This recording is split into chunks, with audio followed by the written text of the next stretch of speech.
Hello guys, मैं हूं श्वेतांक और आप देख रहे हैं लल्लन टॉप सिनेमा।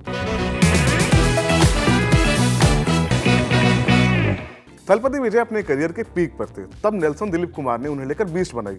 बीस्ट विजय के लेवल की हिट नहीं हुई। उसके बाद नेल्सन ने रजनीकांत को लेकर जेलर डायरेक्ट की। जेलर रजनी के 50 साल लंबे करियर की सबसे बड़ी हिट बनी।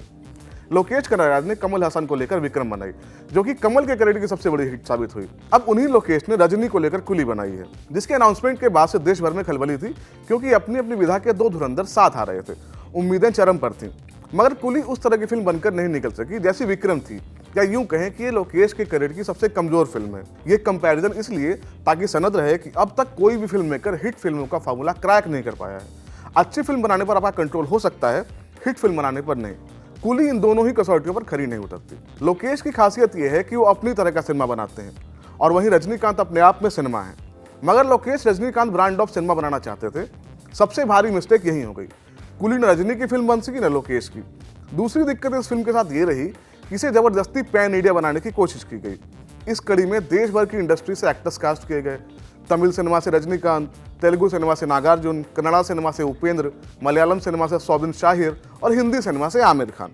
मगर इंटरेस्टिंग बात यह कि रजनीकांत के फैंस के अलावा यह फिल्म किसी को अपील नहीं करती। कुली की कहानी इतनी जटिल और कंफ्यूजिंग है कि उसे लोकेश खुद सही से नहीं बता पाए। मगर हम आपको एक बेसिक आउटलाइन दे देते हैं। एक उम्रदराज आदमी है जो अपने वायलेंट पास से जैसे तैसे बाहर आया है, मगर उसके एक करीबी की हत्या हो जाती है, जिसकी वजह से उससे अपने पुराने अवतार में लौटना पड़ता है। उस मौत का बदला लेने के लिए उसे एक क्राइम सिंडिकेट को खत्म करना है। यही विक्रम की कहानी है, माफ कीजिएगा कुली की कहानी है। विक्रम में जो रोल कमल हासन ने किया था, इस फिल्म में वो रोल रजनीकांत ने किया है। मगर रजनीकांत को उस लेवल से, उस तरीके से प्रेजेंट नहीं किया गया है जो प्रेजेंटेशन कमल के हिस्से आई थी। नहीं कुली उतनी मनोरंजक या फन फिल्म बन पाती है। पूरे टाइम फिल्म बड़ी हेवी और लोडेड लगती है, मगर अंत में लगता है कि वो सब सिर्फ वहम था। उतना सीरियस यहाँ कुछ है ही नहीं। लोकेश किसी कहानी को नए नजरिए से देखने और दिखाने के लिए जाने जाते हैं, कुछ नया ट्राई करने वाला फिल्म मेकर।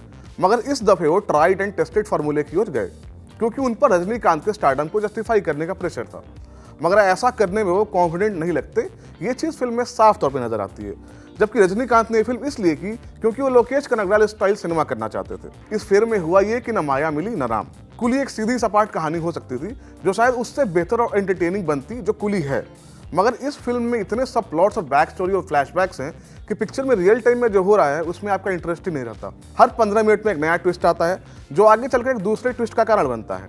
आपको समझ नहीं आता कि आप लोकेश कनगराज की फिल्म देख रहे हैं या अब्बास मुस्तन की। फर्क बस ये है कि अब्बास मुस्तन के काम में कन्विक्शन था। कुली की कहानी पूरे टाइम घूमती रहती है, मगर कहीं नहीं पहुंचती। कुछ चीज़ें तो ऐसी हैं जो समझ से बिल्कुल ही परे लगती हैं, जिसका कोई तर्क नहीं है। मसलन फिल्म का एक सीन है जिसमें रजनीकांत का किरदार देवा कहता है कि जीवन में उसका एक ऐसा मौका आया उसके सामने जब उसे अपने परिवार और साथी कुलियों में से किसी को चुनना था। उसने कुलियों को चुन लिया। इस सीन से ट्राइंग टू हार्ड वाली फीलिंग आती है। चूंकि फिल्म का नाम कुली है, इसलिए उसका औचित्य सिद्ध करना ज्यादा जरूरी है। परिवार जाए चूल्हे भाड़ में। दूसरी चीज ये कि देवा अपने दोस्त राजशेखर की 3 बेटियों को सुरक्षित रखने की जिम्मेदारी लेता है, मगर पूरी फिल्म में वो सिर्फ प्रीति को बचाता है। शायद इसलिए कि फिल्म में उसका रोल श्रुति हासन ने किया है, जो कि एक तरह से फिल्म की हीरोइन है। बाकी 2 बहनें बीच बीच में दिखती रहती हैं, मगर उनकी फिक्र किसी को नहीं है। इस तरह की विसंगतियों से ये पूरी फिल्म पटी पड़ी है। मात्र 2 लोग ऐसे हैं जिन्होंने फिल्म में वो किया है जिसके लिए उन्हें लिया गया था। सबसे पहला नाम है सौबिन शाहिर का। उन्हें दयाल नाम के किलर का रोल किया है। उसका काम है अपने मालिक के हाथों मारे गए लोगों की लाश को ठिकाने लगाना। ये इस किरदार का सिर्फ ऊपरी परत है। दयाल लेयर्ड पात्र है, और इस रोल में सौबिन ने जो काम किया है वो बहुत संतुष्ट करता है। वैसे तो फिल्म का विलन साइमन है, जो रोल नागार्जुन ने किया है, मगर दयाल पूरी फिल्म में उस पर भारी पड़ता है। दूसरे नाम है अनिरुद्ध रविचंद्रन। अनिरुद्ध ने फिल्म में खुद को री इन्वेंट करने की कोशिश की है। वो करते रहते हैं अमूमन ऐसा। इस फिल्म में भी उनका बैकग्राउंड स्कोर एकदम तोड़फोड़ है, मगर फिल्म में जो हो रहा है वो इतना हल्का है कि अनिरुद्ध का म्यूजिक उसके लिए बहुत हेवी हो जाता है। कुली की लंबाई अगर थोड़ी कम होती तो शायद इसकी कुछ कमियां छुप सकती थी, मगर शायद उस पर इतना ध्यान नहीं दिया गया। फिल्म के आखिर में एक कैमियो है जिसे लोकेश ने रोलेक्स के तर्ज पे प्लान किया था, मगर वो इतना कम प्रभावी है कि उसके होने या नहीं होने से फिल्म पर कोई खास फर्क नहीं पड़ता।